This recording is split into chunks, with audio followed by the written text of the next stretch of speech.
Welcome to welcome to A Edu और A edu के हमारे इस यूट्यूब चैनल में आप सभी का स्वागत है। तो आज है 20 अप्रैल 2023। 20 अप्रैल 2023 के हम लोग सभी करंट अफेयर्स को देखेंगे, साथ ही साथ 19 और 18 इन 2 तारीखों का भी करंट अफेयर्स हम लोग देखेंगे, 19 अप्रैल और 18 अप्रैल 2023। तो चलिए शुरुआत करते हैं। सबसे पहले ये है 18 अप्रैल 2023। 18 अप्रैल 2023 के सभी करंट अफेयर्स को हम लोग देखें तो पहला है, हाल ही में किस बैंक ने अपनी रिटेल टर्म डिपॉजिट योजना जिसका नाम है अमृत कलश को फिर से शुरू किया। तो हाल ही में किस बैंक ने अपनी रिटेल टर्म डिपॉजिट योजना अमृत कलश को फिर से शुरू किया? किसने? भारतीय स्टेट बैंक ने। भारतीय स्टेट बैंक ने। इसका मुख्य उद्देश्य क्या है? तो इसका मुख्य उद्देश्य है 400 दिनों तक इसमें पैसा रखना होगा और इसके बदले 7.1% का ब्याज मिलेगा, जबकि जो वरिष्ठ नागरिक हैं उन्हें 7.6% का ब्याज मिलेगा। तो इससे फ़ायदा क्या होगा? इसमें 400 दिनों तक पैसा रखना है। इस अपनी रिटेल टर्म डिपॉजिट योजना अमृत कलश के तहत 400 दिनों तक पैसा रखना है और इसके बदले में 7.1% का ब्याज मिलेगा, जबकि जो वरिष्ठ नागरिक हैं उन्हें यह ब्याज 7.6% मिलेगा।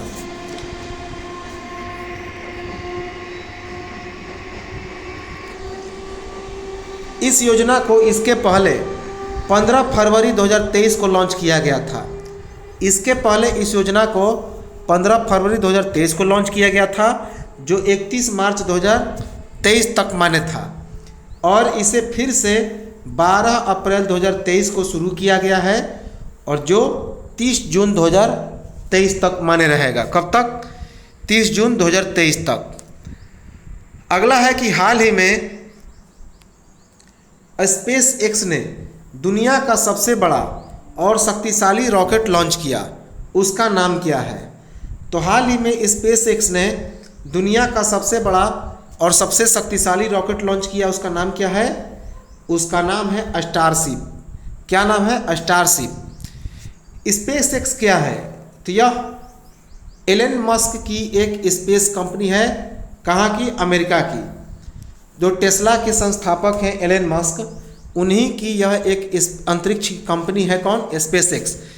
और इस रॉकेट की लंबाई है 120 मीटर। कितना? 120 मीटर। इसका मुख्य उद्देश्य क्या है? तो यह इंसानों को चंद्रमा पर या मंगल ग्रह पर ले जाएगा। कहाँ पे? इंसानों को चंद्रमा या मंगल ग्रह पर ले जाएगा। और यह रीयूजेबल है, अर्थात इसको दोबारा उपयोग में लाया जा सकता है। इसमें 100 व्यक्ति को एक साथ ले जाने की क्षमता है। कितना? 100 व्यक्ति को। अगला इंपॉर्टेंट करंट अफेयर्स है कि हाल ही में विश्व हीमोफीलिया दिवस 2023 कब मनाया गया? तो हाल ही में विश्व हीमोफीलिया दिवस 2023 कब मनाया गया? 17 अप्रैल 2023 को। 17 अप्रैल 2023 को। 17 अप्रैल को हीमोफीलिया के वर्ल्ड फेडरेशन के संस्थापक का जन्म हुआ था। इनका नाम क्या था? फ्रेंच स्नावेल। तो उन्हीं की याद में यह हीमोफीलिया दिवस मनाया जाता है, जो कि एक जेनेटिक डिजीज है, आनुवांशिक बीमारी है और काफ़ी खतरनाक बीमारी है। इसमें क्या होता है कि जो ब्लड सर्कुलेशन है लगातार होता रहता है और रक्त का थक्का होना बंद हो जाता है, अर्थात जो विटामिन के है इसमें नष्ट हो जाता है, प्लेटलेट की कमी हो जाती है। तो 17 अप्रैल को हीमोफीलिया के वर्ल्ड फेडरेशन के संस्थापक का जन्म हुआ था, जिनका नाम था फ्रेंच स्नावेल, और इन्हीं के अवसर पर विश्व हीमोफीलिया दिवस प्रत्येक साल 17 अप्रैल को मनाया जाता है। इस साल के विश्व हीमोफीलिया दिवस का थीम क्या रहा?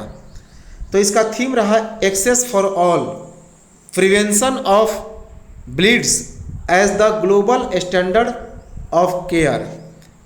तो इतना ही याद रखेंगे, एक्सेस फॉर ऑल। यह एक आनुवंशिक बीमारी है, जेनेटिक डिजीज है। पहली बार इसको 1989 में मनाया गया था। तो इस दिवस को पहली बार कब मनाया गया? 1989 को। और इस बीमारी का नाम क्या है? इस बीमारी को शाही बीमारी भी कहा जाता है। शाही बीमारी अर्थात यह महारानी विक्टोरिया को हुआ था, इसी कारण इस बीमारी को ब्रिटिश रॉयल डिजीज या फिर शाही बीमारी कहा जाता है।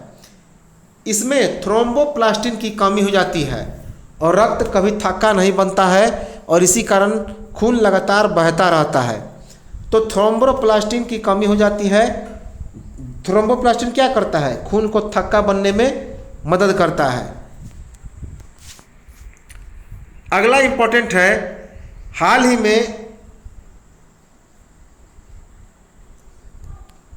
में कौन सा देश अंतर्राष्ट्रीय बिग कैट्स अलायंस का संस्थापक सदस्य बना?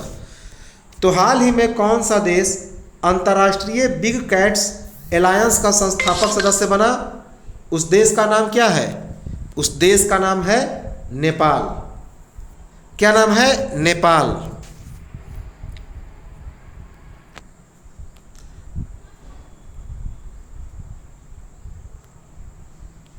इस अलायंस का शुरुआत किसने किया? इसकी शुरुआत किया 9 अप्रैल 2023 को भारत के प्रधानमंत्री नरेंद्र मोदी ने। तो 9 अप्रैल 2023 को भारत के प्रधानमंत्री नरेंद्र मोदी ने इसकी शुरुआत की। इसका मुख्य उद्देश्य क्या है? इसका मुख्य उद्देश्य है बाघों, शेरों, तेंदुओं, हिम तेंदुओं, चीता और जगुआर सहित 7 बिल्ली की प्रजातियों का संरक्षण करना इम्पॉर्टेंट है। अब देखिए नेपाल में बाघों की संख्या कितनी हो गई?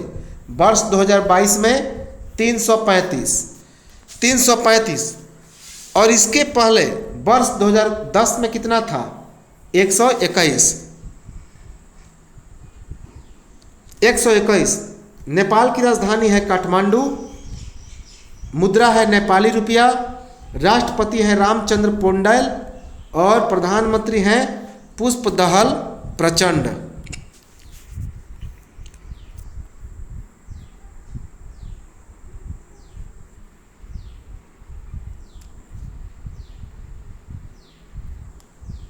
अगला है कि हाल ही में अंतर्राष्ट्रीय उड़ान सुरक्षा मानकों में भारत कौन से स्थान पर रहा?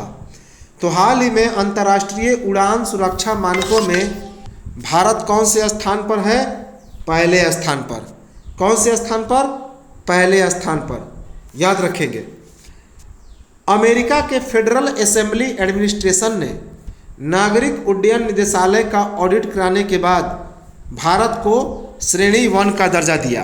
तो अमेरिका के फेडरल असेंबली एडमिनिस्ट्रेशन ने नागरिक उड्डयन निदेशालय का ऑडिट करने के बाद श्रेणी 1 का दर्जा दिया। किसे? भारत को। अगला है कि हाल ही में वित्त वर्ष 2022-23 में भारत का सबसे बड़ा व्यापारिक भागीदार देश कौन बना? तो हाल ही में वित्त वर्ष 2022-23 में भारत का सबसे बड़ा व्यापारिक भागीदार देश कौन बना? अमेरिका। कौन बना? अमेरिका। भारत और अमेरिका के बीच जो व्यापार हुआ वह कितने डॉलर का व्यापार? 128.55 बिलियन डॉलर का। तो वर्ष 2022-23 में भारत और अमेरिका के बीच जो व्यापार हुआ वह 128.55 अरब डॉलर का व्यापार हुआ और इसमें कुल 7.65% की वृद्धि हुई। कितनी वृद्धि हुई पिछले साल की अपेक्षा? 7.65%। दूसरा जो स्थान है भारत के सबसे बड़े व्यापारिक देश के रूप में, तो भारत का दूसरा सबसे बड़ा व्यापारिक भागीदार देश है चाइना। कौन है? चाइना। और इस प्रकार भारत और चाइना के बीच जो व्यापार है उसमें गिरावट आ गई। कितना? 1.5%। और इसी कारण अमेरिका जो है भारत का सबसे बड़ा व्यापारिक भागीदार देश बन गया। क्यों? क्योंकि भारत और चीन के व्यापार में वर्ष 2022-23 में 1.5% की व्यापारिक गिरावट आ गई। अगला है कि हाल ही में अमेरिका मोटो जीपी स्प्रिंट का ग्रैंड प्रिक्स किसने जीता? तो हाल ही में अमेरिका मोटो जीपी स्प्रिंट का ग्रैंड प्रिक्स किसने जीता? फ्रांसिस्को बगानिया ने। किसने? फ्रांसिस्को बगानिया ने। इस मोटरसाइकिल रेस के विश्व चैंपियन की शुरुआत कब की गई थी? 2013 में। 2013 में। और 2023 के इस ग्रैंड प्रिक्स का खिताब किसने जीता? फ्रांसिस्को बगानिया।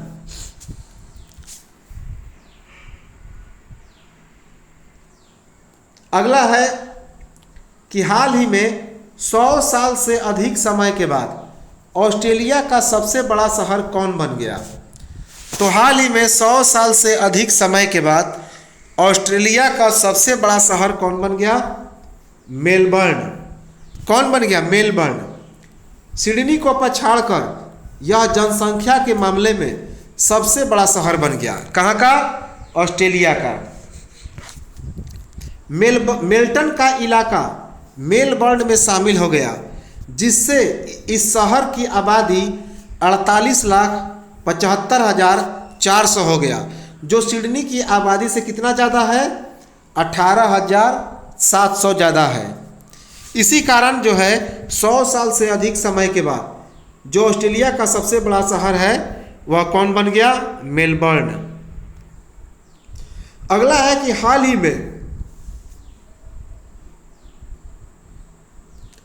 में यूरोप के सबसे बड़े परमाणु संयंत्र को किस देश में चालू किया गया है? तो हाल ही में यूरोप के सबसे बड़े परमाणु संयंत्र को किस देश में चालू किया गया? फिनलैंड में। कहाँ पे? फिनलैंड में। इस परमाणु संयंत्र का नाम क्या है? इसका नाम है ओल्किलियोटो 3। ओल्किलियोटो 3। इसकी क्षमता है 100 मेगावाट। इसकी क्षमता कितनी है? 100 मेगावाट। इसके निर्माण की शुरुआत कब की गई थी? वर्ष 2005 में। कब की गई थी? वर्ष 2005 में।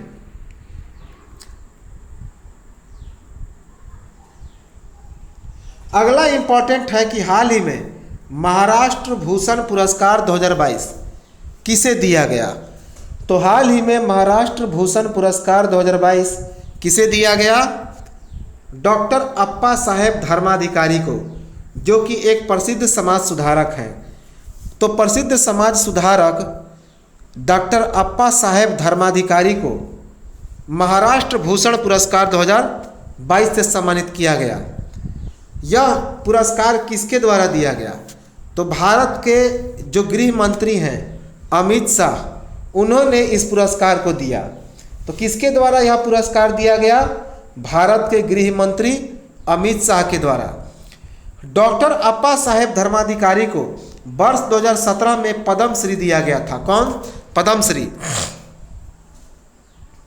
लिविंग लीजेंड अवार्ड यूरोपियन अंतर्राष्ट्रीय संस्थान के द्वारा इन्हें लिविंग लीजेंड अवार्ड भी दिया गया था।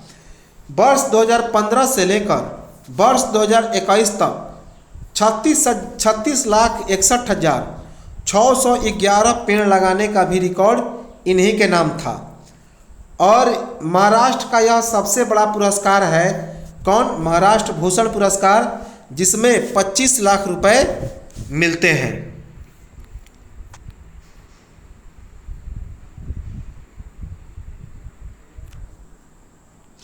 अगला है कि हाल ही में भारत ने किस देश में इनियोचोस 23 युद्धाभ्यास के लिए फाइटर भेजा है?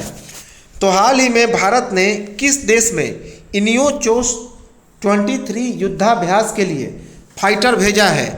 तो किस देश में? ग्रीस में। किस में? ग्रीस में। इसका आयोजन कब से कब तक कब से किया गया है? 18 अप्रैल 2023 को स्टार्ट हुआ है, जो कि 8 मई 2023 तक चलेगा। कब से कब तक? 18 अप्रैल 2023 से लेकर 8 मई 2023 तक। भारत ने इसके लिए कौन सा विमान भेजा है? तो भारत की तरफ से सुखोई 30 MKI फाइटर जेट्स विमान भेजा गया है। कौन? Sukhoi 30 MKI fighter jets. इसका आयोजन कहाँ पे किया गया? भूमध्य सागर में। इसका आयोजन कहाँ पे किया गया? भूमध्य सागर में। यह एक मल्टीलैटरल अभ्यास है, अर्थात बहुराष्ट्रीय अभ्यास है, अर्थात इसमें बहुत सारे देश पार्टिसिपेट करेंगे, हिस्सा लेंगे। अगला है कि हाल ही में पूर्वोत्तर के किस राज्य में मेईतेई चिरोबा चंद्र नव वर्ष मनाया गया? तो हाल ही में पूर्वोत्तर के किस राज्य में मेईतेई चिरोबा चंद्र नव वर्ष मनाया गया? कहाँ पे? मणिपुर में। मणिपुर में। इस पर्व का क्या नाम है? इस पर्व का नाम है साजिबू नोंगमा पानबा। साजिबू नोंगमा पानबा।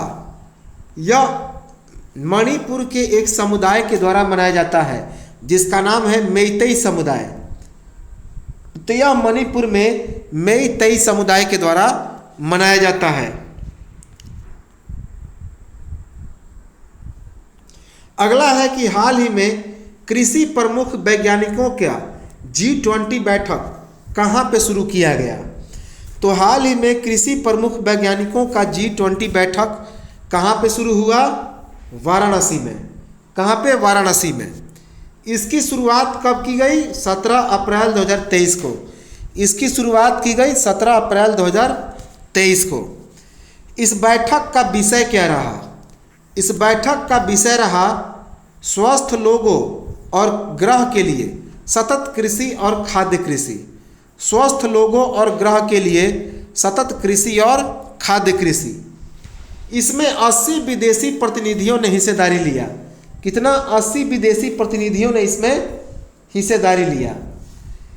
बाजरा और अन्य प्राचीन अनाज पहल पर इसमें विचार विमर्श किया गया।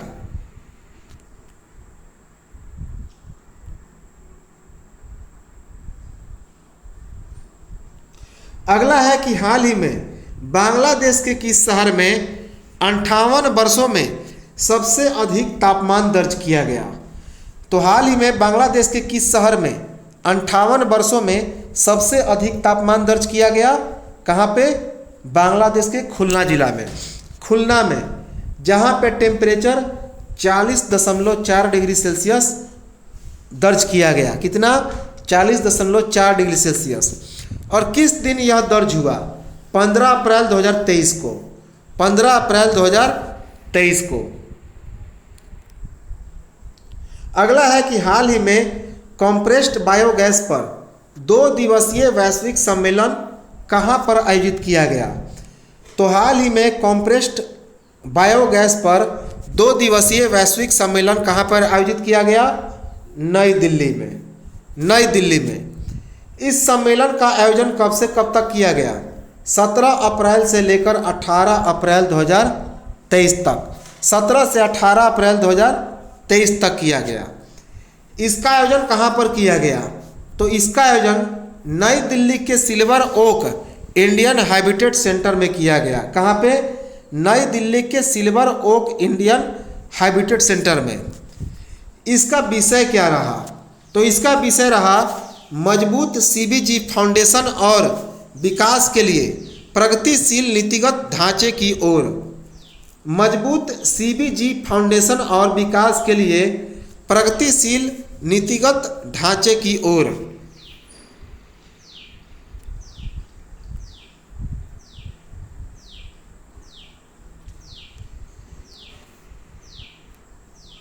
अगला है कि हाल ही में भारत के इतिहास में दूसरी सबसे लंबी छलांग लगाकर एशियाई खेलों के लिए किसने क्वालिफाई किया?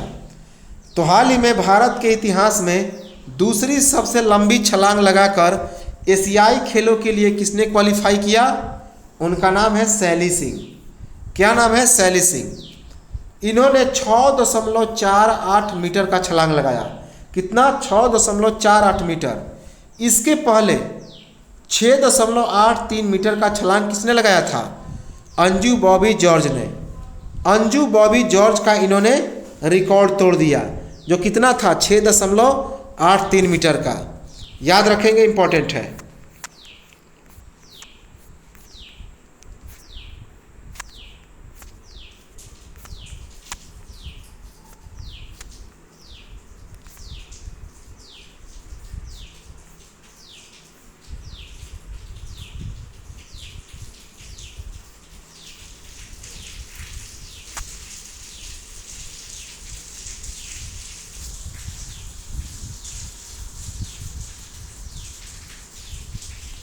अगला है कि हाल ही में भारत के निर्यात गंतव्य के रूप में संयुक्त अरब अमीरात की रैंक क्या है।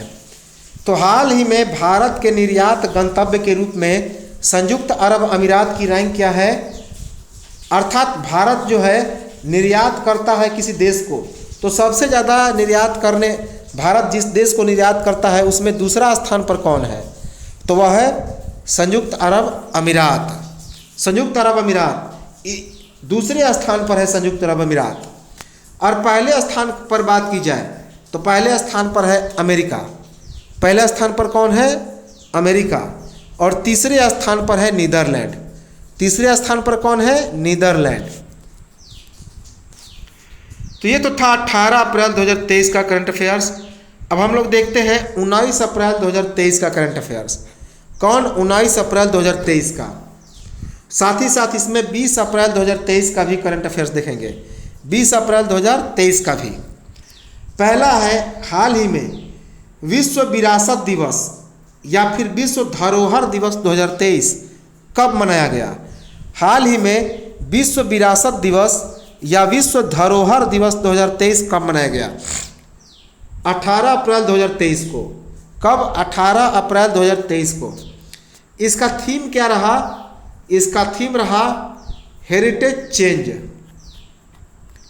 हेरिटेज चेंज अर्थात विरासत परिवर्तन। क्या रहा, विरासत परिवर्तन।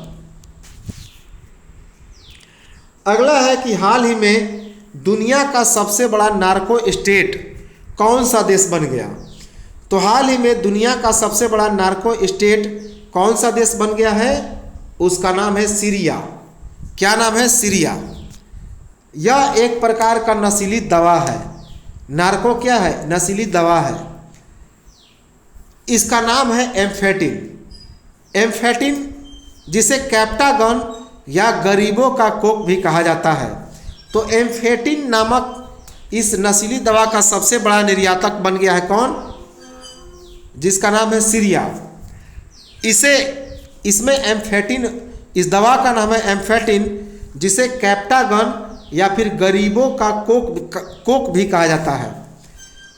यह जो सीरिया है इस टैबलेट का 90% उत्पादन करता है। कितना, 90%। सीरिया की राजधानी है दमिश्क, भाषा है अरबी और राष्ट्रपति है बशर अल असद। बशर अल असद। अगला है कि हाल ही में किस राज्य के कम्बम पनीर धराचाई को जीआई टैग प्राप्त हुआ है। तो हाल ही में किस राज्य के कम्बम पनीर धराचाई को जीआई टैग प्राप्त हुआ है। यह कहाँ का है, तो तमिलनाडु का है। तमिलनाडु का है। और यह कम्बम पनीर धराचाई क्या है, तो अंगूर का एक किस्म है। अंगूर का एक किस्म है जिसे हाल ही में जीआई टैग प्राप्त हुआ है। अगला है कि हाल ही में किसने मैल्कम आदिसेसिया पुरस्कार 2023 जीता। तो हाल ही में किसने मैल्कम आदिसेसिया पुरस्कार 2023 जीता। क्या नाम है उनका, उनका नाम है उत्सा पटनायक, जो कि प्रसिद्ध इकोनॉमिस्ट हैं, अर्थशास्त्री हैं। क्या नाम है, उत्सा पटनायक। यह सामाजिक वैज्ञानिकों को दिया जाने वाला एक पुरस्कार है। तो यह जो मैल्कम आदिसेसिया पुरस्कार है यह सामाजिक वैज्ञानिकों को दिया जाने वाला एक पुरस्कार है। इस पुरस्कार का नाम प्रसिद्ध अर्थशास्त्री मैल्कम आदिसेसिया के नाम पर रखा गया। किसके नाम पर, प्रसिद्ध अर्थशास्त्री मैल्कम आदिसेसिया के नाम पर रखा गया।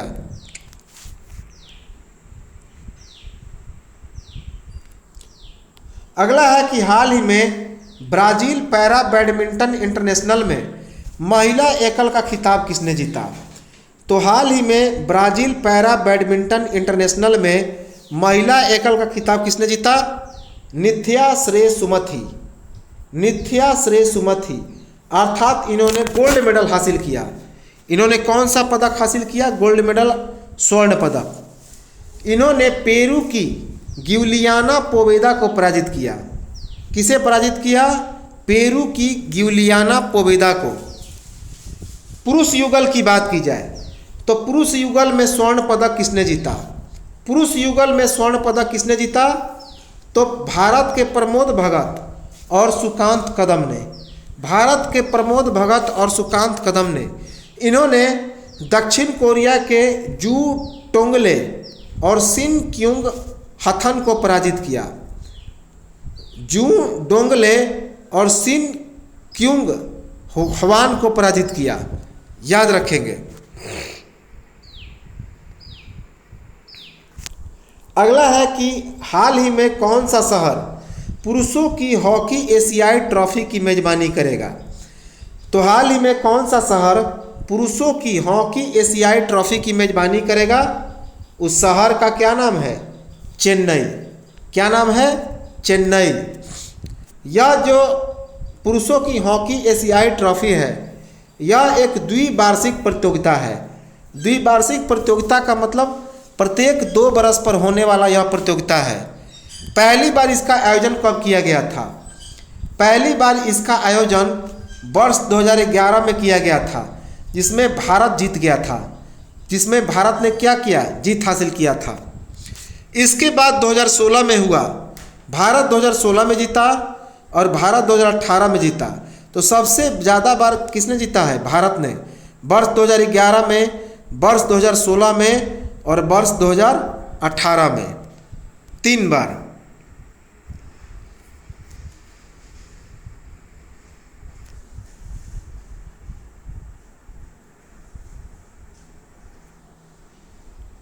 अगला है कि हाल ही में जारी संगठन से समृद्धि योजना का उद्देश्य क्या है? तो हाल ही में जारी संगठन से समृद्धि योजना का उद्देश्य क्या है? तो स्वयं सहायता समूह से ग्रामीण महिलाओं को सशक्त बनाना। क्या है? स्वयं सहायता समूह से ग्रामीण महिलाओं को सशक्त बनाना। इस योजना का निर्माण किसने किया? इस योजना का निर्माण किया ग्रामीण विकास मंत्री गिरिराज सिंह ने। किसने? ग्रामीण विकास मंत्री गिरिराज सिंह ने। इसमें सरकार के द्वारा इस योजना में भागीदार महिलाओं को सालाना 1 लाख रुपए की सहायता दी जाती है। कितना? सालाना 1 लाख रुपए की सहायता दी जाती है। अगला है कि हाल ही में जम्मू कश्मीर में किसानों के लिए कौन सा अभियान शुरू किया गया? तो हाल ही में जम्मू कश्मीर में किसानों के लिए कौन सा अभियान शुरू किया गया? इस अभियान का नाम है किसान संपर्क अभियान। क्या नाम है? किसान संपर्क अभियान। इंपॉर्टेंट है, याद रखेंगे, किसान संपर्क अभियान। अगला है कि हाल ही में कर्नाटक बैंक ने किसे अपना मुख्य कार्यकारी अधिकारी बनाया है? तो हाल ही में कर्नाटक बैंक ने किसे अपना मुख्य कार्यकारी अधिकारी अर्थात CEO, चीफ एग्जीक्यूटिव ऑफिसर बनाया? उनका नाम है शेखर राव। क्या नाम है? शेखर राव। और ये शेखर राव किसकी सेवानिवृत्ति के बाद बने हैं? तो इसके पहले थे महाबालेश्वर MS। महाबालेश्वर MS। तो महाबालेश्वर MS के रिटायरमेंट के बाद शेखर राव कर्नाटक बैंक के CEO बने हैं। कर्नाटक बैंक की स्थापना हुई थी 1924 में। इसका मुख्यालय है बेंगलुरु और इसका टैग लाइन है your family bank across India. Your family bank across India. अगला है कि हाल ही में महिला सशक्तिकरण के लिए भारत ने संयुक्त राष्ट्र की संस्था को कितना पैसा दिया? तो हाल ही में महिला सशक्तिकरण के लिए भारत ने संयुक्त राष्ट्र की संस्था को कितना पैसा दिया? तो 4.09 करोड़ रुपए। कितना? 4.09 करोड़ रुपए। अगला है कि हाल ही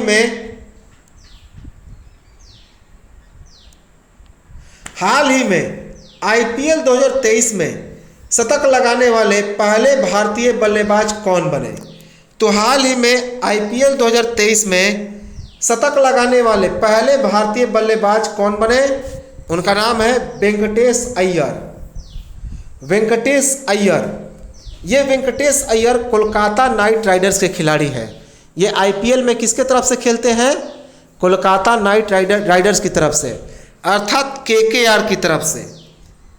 इन्होंने यह कारनामा किसके खिलाफ किया? तो वेंकटेश अय्यर ने यह कारनामा किसके खिलाफ किया? मुंबई इंडियंस के खिलाफ, मुंबई इंडियंस के खिलाफ। और उन्होंने 104 रन बनाए। कितना? 104 रन। यह वेंकटेश अय्यर का IPL 2023 का यह दूसरा शतक था। तो IPL में यह दूसरा शतक लगाया गया। इसके पहले इस IPL 2023 में पहले शतक लगाने वाले खिलाड़ी कौन थे?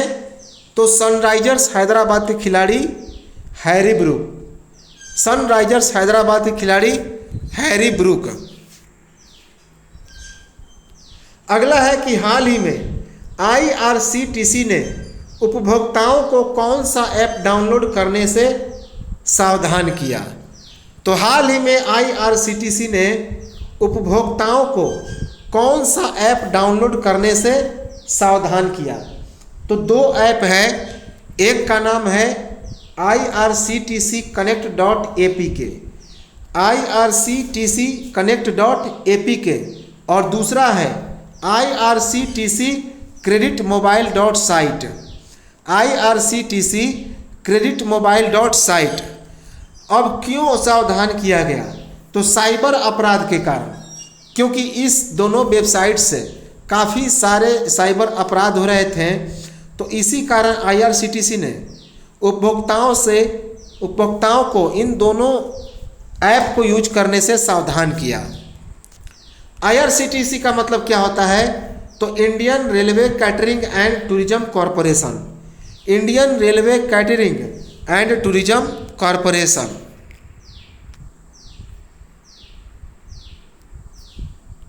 अगला है कि हाल ही में IPL खेलने वाले पहले जुड़वा भाई कौन बने?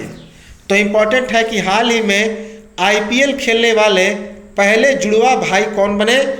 तो एक का नाम है युवान यानसन और दूसरे का नाम है मार्को यानसन।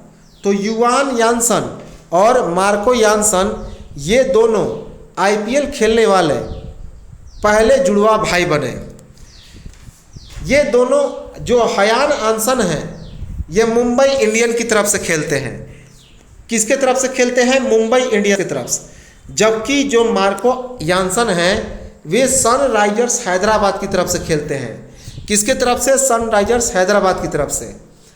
यह IPL खेलने वाली 10वीं जोड़ी है। IPL खेलने वाली कौन सी जोड़ी है? 10वीं जोड़ी। अगला है कि हाल ही में एशियाई कुश्ती चैंपियनशिप 2023 में 68 किलोग्राम भार वर्ग में किसने रजत पदक जीता? तो हाल ही में एशियाई कुश्ती चैंपियनशिप 2023 में 68 किलोग्राम भार वर्ग में किसने रजत पदक जीता, अर्थात सिल्वर मेडल किसने जीता? तो उनका नाम है निशा दहिया। क्या नाम है? निशा दहिया। याद रखेंगे।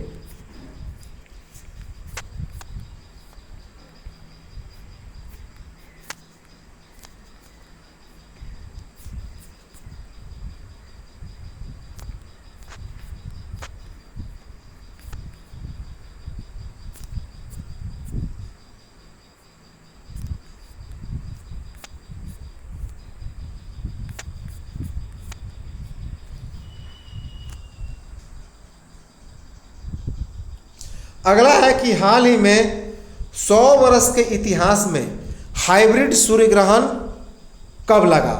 तो हाल ही में 100 वर्ष के इतिहास में हाइब्रिड सूर्य ग्रहण कब लगा? 20 अप्रैल 2023 को। कब लगा? 20 अप्रैल 2023 को। और यह कहाँ पर लगा? प्रशांत महासागर और हिंद महासागर के क्षेत्रों में। प्रशांत महासागर और हिंद महासागर के क्षेत्रों में लगा।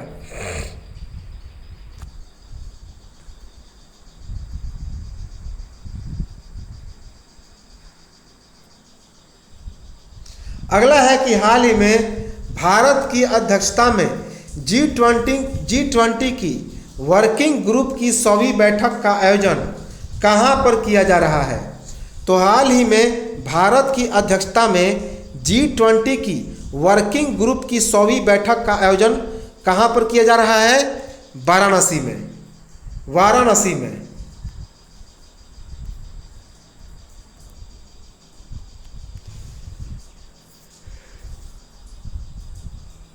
इसका आयोजन कौन कर रहा है? तो इसका आयोजन कृषि अनुसंधान और शिक्षा विभाग, कृषि और किसान कल्याण मंत्रालय के द्वारा किया जा रहा है। तो कृषि अनुसंधान और शिक्षा विभाग, कृषि और किसान कल्याण मंत्रालय के द्वारा किया जा रहा है। यह एक 3 दिवसीय बैठक है। कितने दिनों का है बैठक? 3 दिवसीय।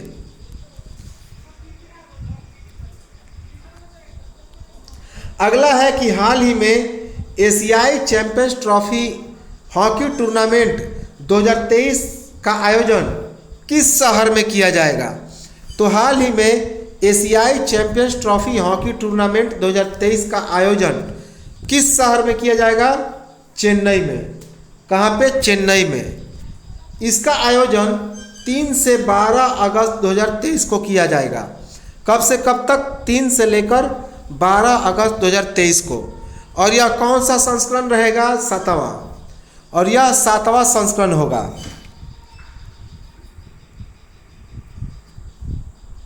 अगला है कि हाल ही में किस देश में भारतीय उच्चायोग ने अपना 16वां वीजा आवेदन शुरू किया है?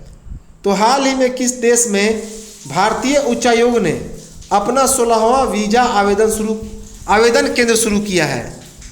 किस देश में? तो बांग्लादेश में। बांग्लादेश में। अब पूछा जाएगा कि बांग्लादेश के किस शहर में शुरू किया गया? तो कुश्तिया शहर में। बांग्लादेश के कुश्तिया शहर में। इसका उद्घाटन किसने किया? तो इसका उद्घाटन भारतीय उच्चायुक्त प्रज्ञा वर्मा ने किया। भारतीय उच्चायुक्त प्रज्ञा वर्मा ने किया। अगला है कि हाल ही में किस देश ने अपने आखिरी 3 परमाणु संयंत्रों को बंद कर दिया है?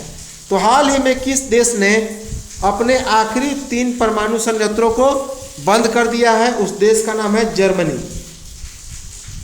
कौन सा देश है? तो जर्मनी।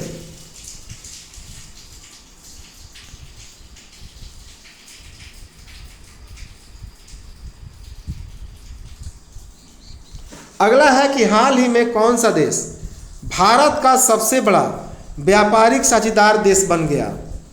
तो हाल ही में कौन सा देश भारत का सबसे बड़ा व्यापारिक भागीदार देश बन गया है? तो उस देश का नाम है अमेरिका।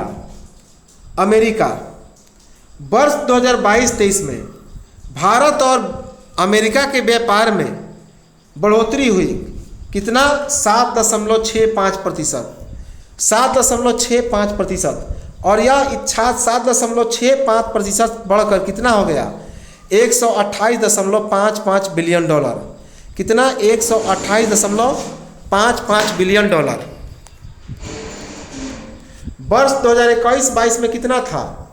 वर्ष 2021-22 में था $119.5 बिलियन। कितना? $119.5 बिलियन। जबकि वर्ष 2020-21 में कितना था? वर्ष 2020-21 में था $80.51 बिलियन। कितना? $80.51 बिलियन। इसमें दूसरे नंबर पर है चाइना। दूसरे नंबर पर है चाइना, जहां पर व्यापारिक जो भागीदारी है वह वर्ष 2022-23 में 28% घटकर $15.32 बिलियन रह गया। कितना? $15.32 बिलियन।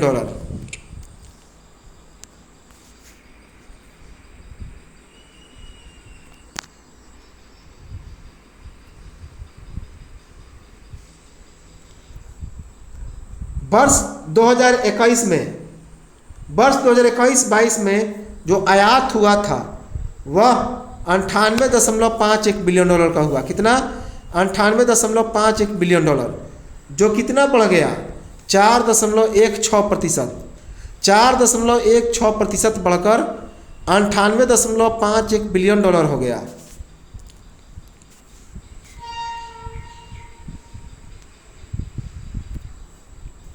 अगला है कि हाल ही में भारत में एप्पल का पहला रिटेल स्टोर कहाँ पे लॉन्च हुआ?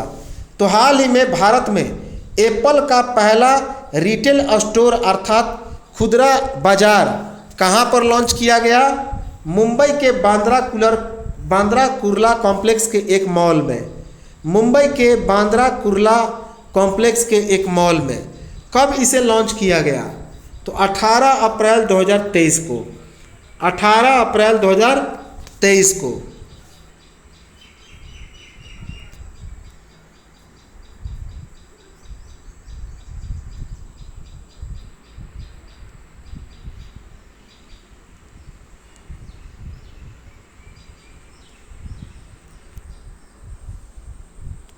अगला है कि हाल ही में अज्ञात शवों की पहचान के लिए डीएनए डाटाबेस लॉन्च करने वाला पहला राज्य कौन बना?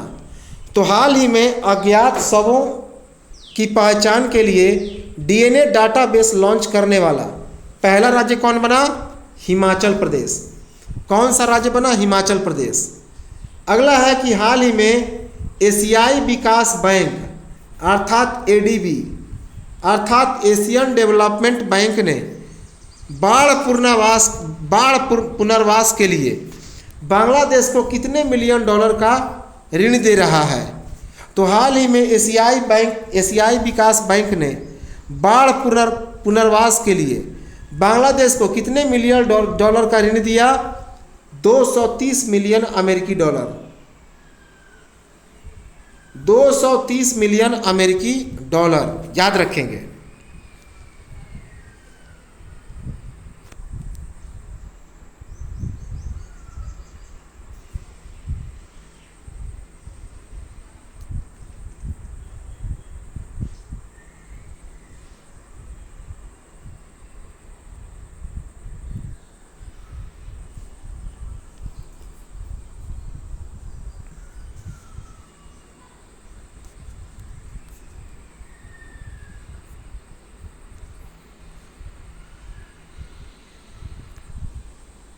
अगला है कि हाल ही में G20 digital economy working group की बैठक किस शहर में आयोजित की गई? तो हाल ही में G20 digital economy working group अर्थात जो अर्थव्यवस्था में काम करने वाले समूह हैं, तो उनका G20 digital economic working group की बैठक किस शहर में आयोजित की गई? उस शहर का नाम है हैदराबाद। क्या नाम है? हैदराबाद, जो कि तेलंगाना की राजधानी है। तेलंगाना की राजधानी है। इसमें हाई स्पीड मोबाइल ब्रॉडबैंड और डिजिटल समावेशन पर बातचीत की गई। किस पर? हाई स्पीड मोबाइल ब्रॉडबैंड और डिजिटल समावेशन पर बातचीत की गई। इसका विषय क्या रहा? विषय इंपॉर्टेंट है। Digital inclusion connecting the unconnected. Digital inclusion connecting the unconnected.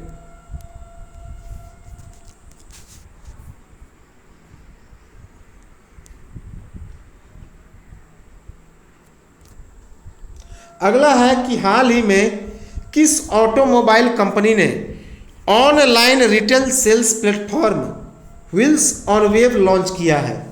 तो हाल ही में किस ऑटोमोबाइल कंपनी ने online retail sales platform wheels on web launch किया? उस कंपनी का नाम है टोयोटा किर्लोस्कर मोटर। क्या नाम है? टोयोटा किर्लोस्कर मोटर, जो कि एक ऑनलाइन खुदरा बिक्री मंच है। ऑनलाइन खुदरा बिक्री मंच है। इसकी शुरुआत कहाँ से की गई? इसकी शुरुआत बेंगलुरु से की गई, बेंगलुरु के ग्राहकों के लिए। इसकी शुरुआत बेंगलुरु के ग्राहकों के लिए की गई। अगला है कि हाल ही में हिमाचल प्रदेश उच्च न्यायालय के कार्यवाहक मुख्य न्यायाधीश के रूप में किसे नियुक्त किया गया है?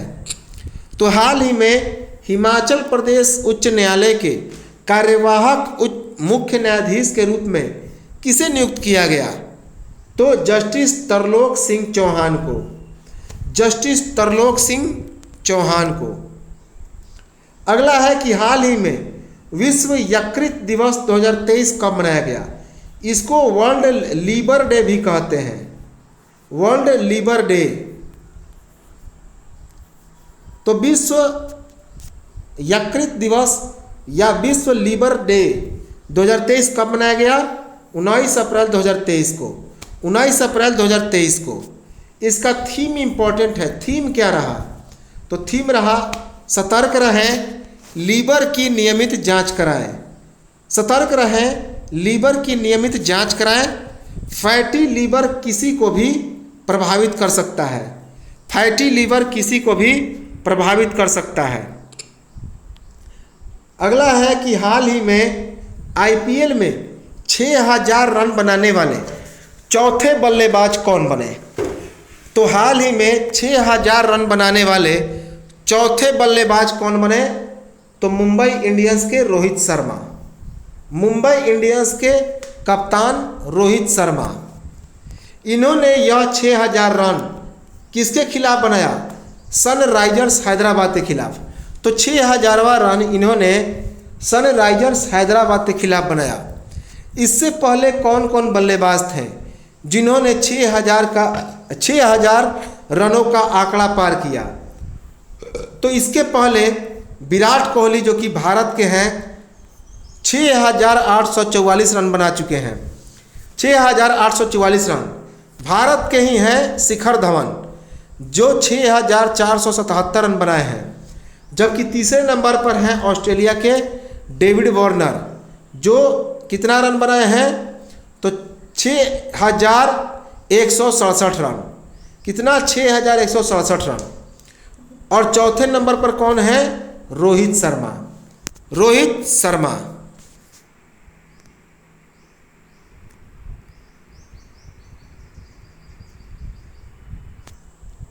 अगला है कि हाल ही में नेशनल क्वांटम मिशन के तहत कितने करोड़ रुपए मंजूर किए गए हैं?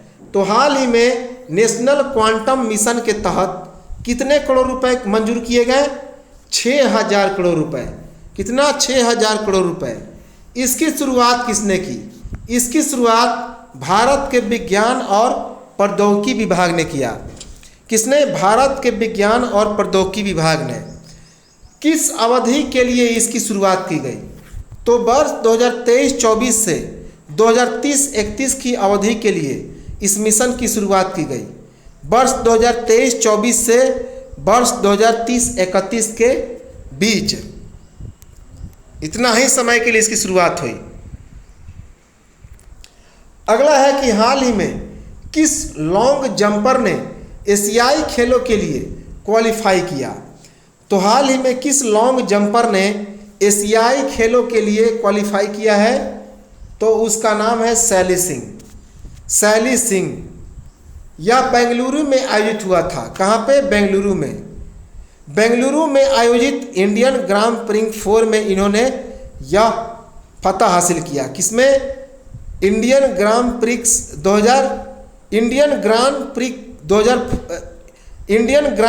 4 में, अर्थात यह चौथा संस्करण था। भारत के इतिहास में यह दूसरी सबसे लंबी जंप थी। तो भारत के इतिहास में यह दूसरी सबसे लंबी जंप थी।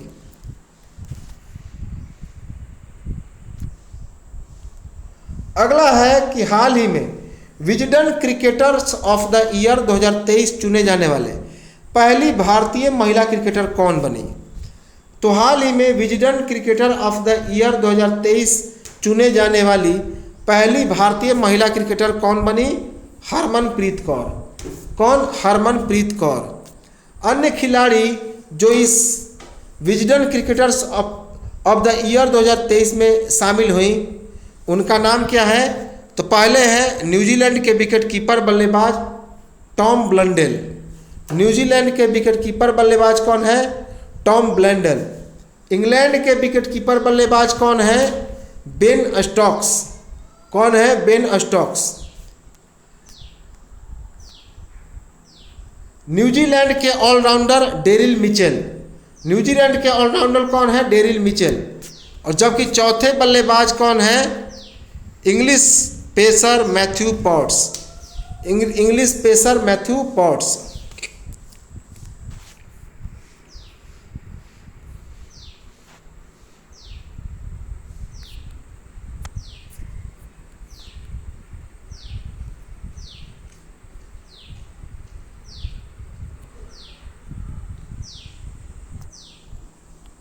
अगला है कि हाल ही में T20 फॉर्मेट का सर्वश्रेष्ठ खिलाड़ी किसे चुना गया? तो हाल ही में T20 प्रारूप का सर्वश्रेष्ठ खिलाड़ी किसे चुना गया? सूर्य कुमार यादव को। किसे? सूर्य कुमार यादव को। अगला है कि हाल ही में राष्ट्रीय स्वच्छ गंगा मिशन के तहत कितने करोड़ रुपए की परियोजनाओं की मंजूरी दी गई? तो हाल ही में राष्ट्रीय स्वच्छ गंगा मिशन के तहत कितने करोड़ रुपए के परियोजनाओं की मंजूरी दी गई? 638 करोड़। कितना? 638 करोड़ रुपए। इसके लिए कुल 8 परियोजनाओं की मंजूरी मिली। तो इसमें कुल कितने परियोजनाओं की मंजूरी मिली? 8। याद रखेंगे, 8 परियोजनाओं को मंजूरी मिली। इसकी अध्यक्षता किसने किया?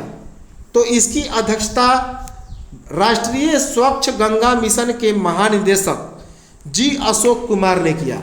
राष्ट्रीय स्वच्छ गंगा मिशन के महानिदेशक जी अशोक कुमार ने किया। इसका मुख्य उद्देश्य क्या है? तो इसका मुख्य उद्देश्य है यमुना नदी की सहायक नदी हिंडन नदी में प्रदूषण को कम करना। तो यमुना की एक सहायक नदी है हिंडन, जिसमें बहुत प्रदूषण है। तो उसी प्रदूषण को कम करने के उद्देश्य से जो राष्ट्रीय स्वच्छ गंगा मिशन के महानिदेशक हैं जी अशोक कुमार, उन्होंने 8 परियोजनाओं को मंजूरी दी। अगला है कि साथ ही साथ इस हिंडन कायाकल्प योजना के तहत शामली जिले में प्रदूषण कम करने के लिए 407.39 करोड़ रुपए की लागत वाली 4 परियोजनाओं की मंजूरी मिली।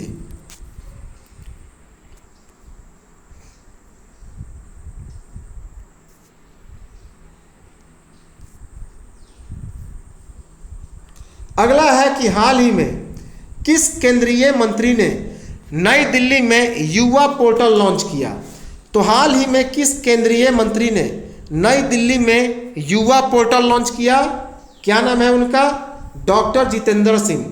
डॉक्टर जितेंद्र सिंह जो कि विज्ञान और प्रौद्योगिकी मंत्री हैं। कौन है? विज्ञान और प्रौद्योगिकी मंत्री। इसके साथ ही डॉक्टर जितेंद्र सिंह ने एक सप्ताह एक प्रयोगशाला को भी लॉन्च किया। एक सप्ताह एक प्रयोगशाला।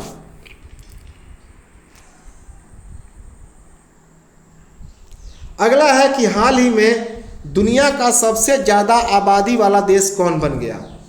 तो हाल ही में दुनिया का सबसे ज़्यादा आबादी वाला देश कौन बन गया? तो वो है अपना प्यारा भारत। कौन है? भारत। याद रखेंगे। भारत की आबादी कितनी हो गई? तो भारत की आबादी हो गई है 142.86 करोड़। 142.86 करोड़ अर्थात 1 अरब 42 करोड़ 86 लाख। इस रिपोर्ट को किसने जारी किया? तो संयुक्त राष्ट्र विश्व जनसंख्या डैशबोर्ड ने इस रिपोर्ट को जारी किया। संयुक्त राष्ट्र विश्व जनसंख्या डैशबोर्ड ने इस रिपोर्ट के अनुसार चीन की आबादी कितनी रही? तो इस रिपोर्ट के अनुसार चीन की आबादी रही 142.57 करोड़। कितना? 142.57 करोड़। और इस सूची में अब चाइना दूसरे स्थान पर चला गया। कौन से स्थान पर? दूसरे स्थान पर।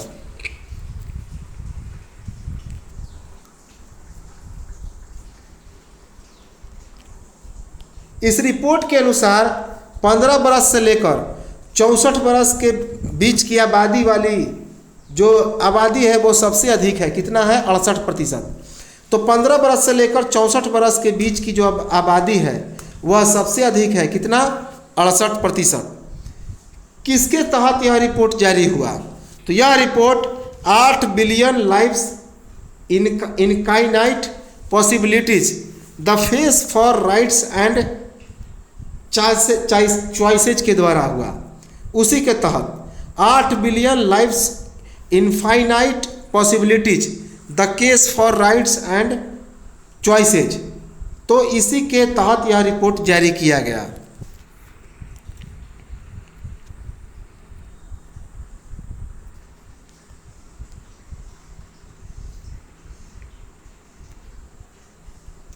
प्यू रिसर्च सेंटर के डेटा के अनुसार 1950 के बाद से भारत की जनसंख्या में 1 अरब से अधिक की वृद्धि हुई। तो इस रिपोर्ट में यह भी कहा गया कि प्यू रिसर्च सेंटर के डाटा के अनुसार 1950 के बाद से जो भारत की जनसंख्या है वह 1 अरब से अधिक की वृद्धि हुई। इस रिपोर्ट के अनुसार भारत की आबादी अगले 1 बरस में 1.56% वृद्धि करेगी। तो अगले 1 बरस में जो भारत की आबादी है वह 1.56% क्या करेगी? वृद्धि करेगी। इस रिपोर्ट के मुताबिक भारत की आबादी चीन के मुकाबले 29 लाख अधिक है। तो इस रिपोर्ट के अनुसार जो भारत की जनसंख्या है चीन की आबादी से 29 लाख अधिक हो गई है। इस रिपोर्ट के अनुसार वर्ष 2023 के मध्य तक वैश्विक आबादी कितनी हो जाएगी? 8.045 लाख। तो इस रिपोर्ट के अनुसार वर्ष 2023 के मध्य तक अर्थात जून जुलाई तक वैश्विक आबादी कितनी हो जाएगी? 8.045 अरब। 8.045 अरब।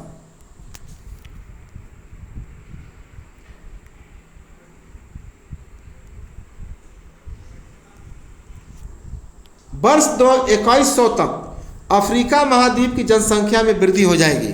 तो इस रिपोर्ट के अनुसार वर्ष 2021 तक अफ्रीका महाद्वीप की जनसंख्या में भी वृद्धि हो जाएगी। जो पहले था 1.4 अब हो जाएगा 9 बिलियन। पहले था 1.4 और अब बढ़कर कितना हो जाएगा? 3.9 बिलियन।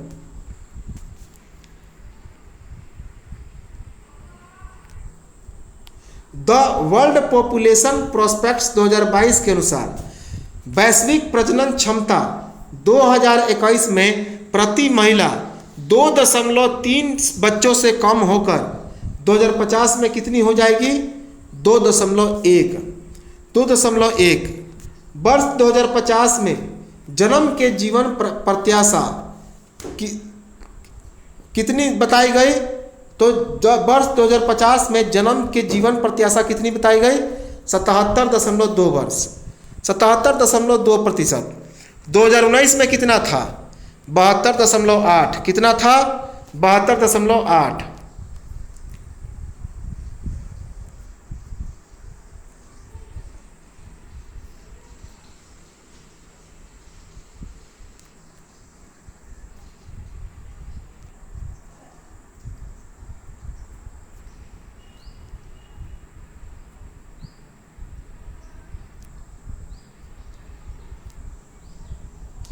अगला है कि हाल ही में वर्ष 2023 का सर्वश्रेष्ठ क्रिकेटर का पुरस्कार किसे मिला?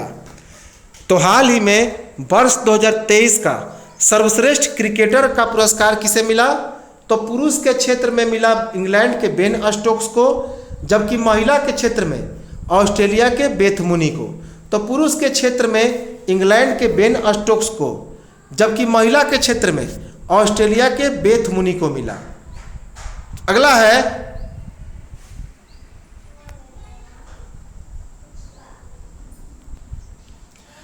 है कि हाल ही में फेडएक्स के मुख्य कार्यकारी अधिकारी को प्रवासी भारतीय सम्मान मिला।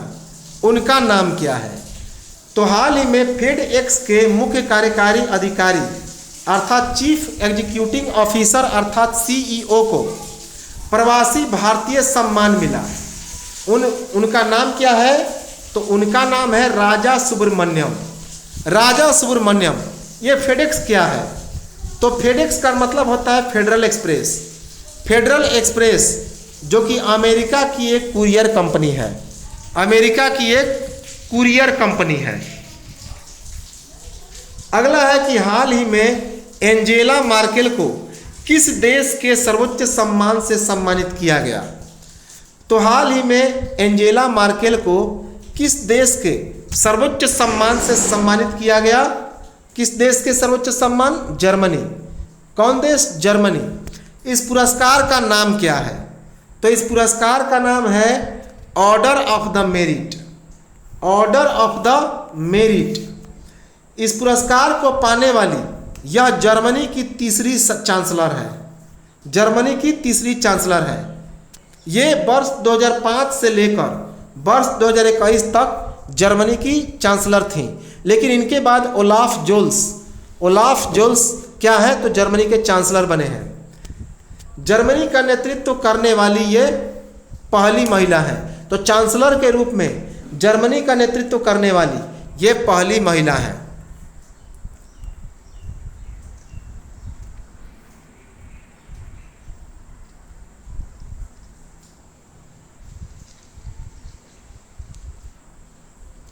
अगला है कि हाल ही में पानी की कमी से निपटने के लिए जल बजट पेश करने वाला पहला राज्य कौन बन गया।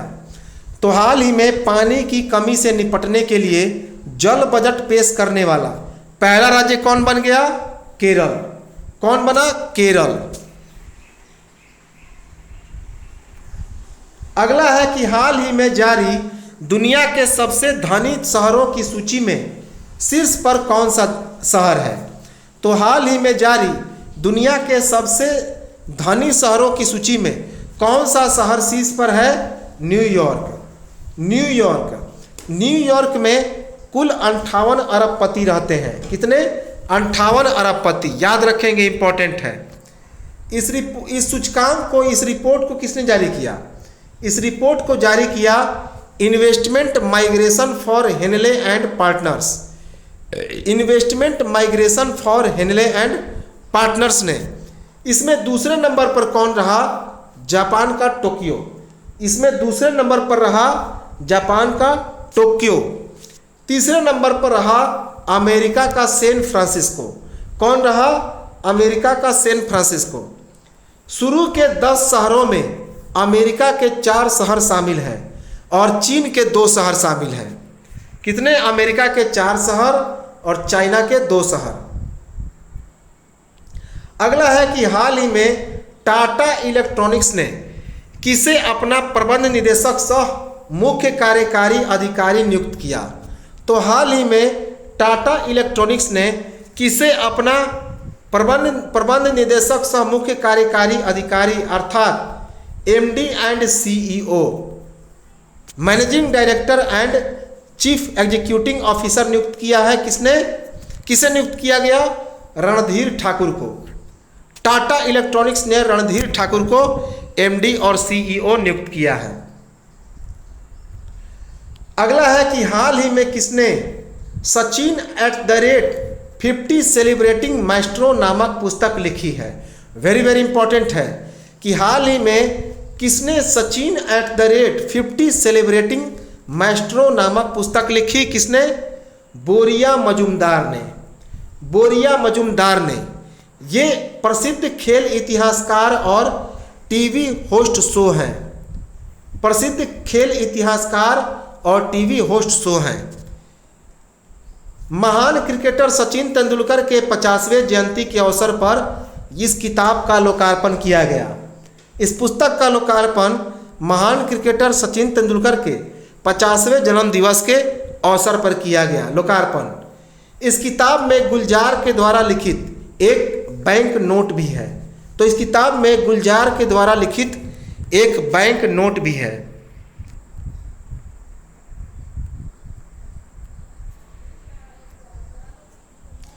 अगला है कि हाल ही में जारी आंकड़ों के अनुसार भारत के लिए दूसरा सबसे महत्वपूर्ण निर्यात गंतव्य देश कौन सा बन गया है।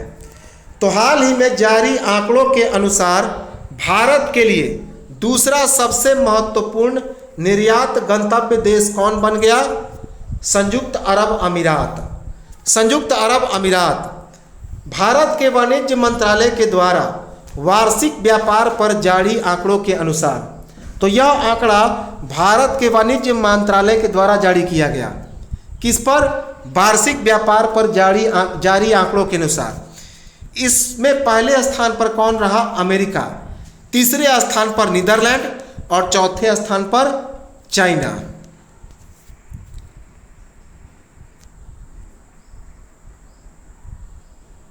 अगला है कि हाल ही में इसरो ने किस देश के टेलियोस 2 नामक उपग्रह को लॉन्च किया।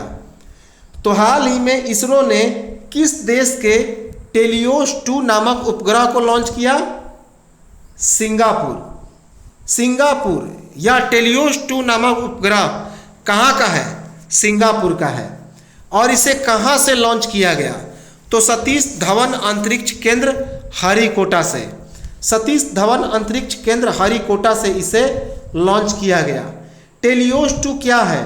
तो टेलियोस 2 एक वाणिज्यिक पृथ्वी अवलोकन उपग्रह है, वाणिज्यिक पृथ्वी अवलोकन उपग्रह है। इसका उपयोग शहरी नियोजन, आपदा प्रबंधन और बहुत सारे कामों में किया जाएगा। शहरी नियोजन और आपदा प्रबंधन जैसे कार्यों में किया जाएगा। इसका वजन है 400 किलोग्राम। कितना? 400 किलोग्राम। इसका निर्माण किसने किया है? एमटी इंजीनियरिंग ने, एमटी इंजीनियरिंग ने। और इसे किस रॉकेट से लॉन्च किया गया? पीएसएलवी से, पीएसएलवी से। अगला है कि हाल ही में रेलवे ने वित्त वर्ष 2022-23 में कितना राजस्व एकत्रित किया? तो हाल ही में रेलवे ने वर्ष 2022-23 में कितना राजस्व एकत्रित किया है? 2.40 लाख करोड़, 2.40 लाख करोड़। इसमें सबसे ज़्यादा राजस्व किससे मिला है? माल ढुलाई से, माल ढुलाई से। कितना? 1.62 लाख, 1.62 लाख, 1.62 लाख करोड़, जो पिछले वर्ष की तुलना में लगभग 15% ज़्यादा है।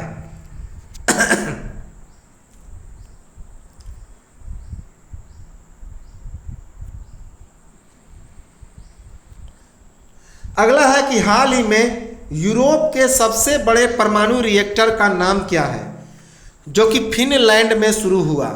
तो हाल ही में यूरोप के सबसे बड़े परमाणु रिएक्टर का नाम क्या है, जो फिनलैंड में शुरू हुआ है? क्या नाम है? ओल्किलियोटो 3, ओल्किलियोटो 3। और इस 20 अप्रैल 2023 का अंतिम करंट अफेयर्स है। हाल ही में कौन सा देश बहुपक्षीय सैन्य अभ्यास ओरियन की मेजबानी कर रहा है? तो हाल ही में कौन सा देश बहुपक्षीय सैन्य अभ्यास ओरियन की मेजबानी कर रहा है? उस देश का नाम है फ्रांस। इसकी शुरुआत कब की गई? 18 अप्रैल 2023 को फ्रांस के मोंट डी मार्सन एयरबेस से, फ्रांस के मोंट डी मार्सन एयरबेस से। तो ये तो था हमारा 18, 19 और 20 अप्रैल 2023 का करंट अफेयर्स। सेशन अच्छा लगा हो तो इसे लाइक करें, शेयर करें, कमेंट करें, और जो लोग इसमें नए जुड़े हैं वे लोग इस चैनल को जरूर सब्सक्राइब करें। तो मिलते हैं हम लोग नेक्स्ट वीडियो में, तब तक नमस्कार, जय हिंद।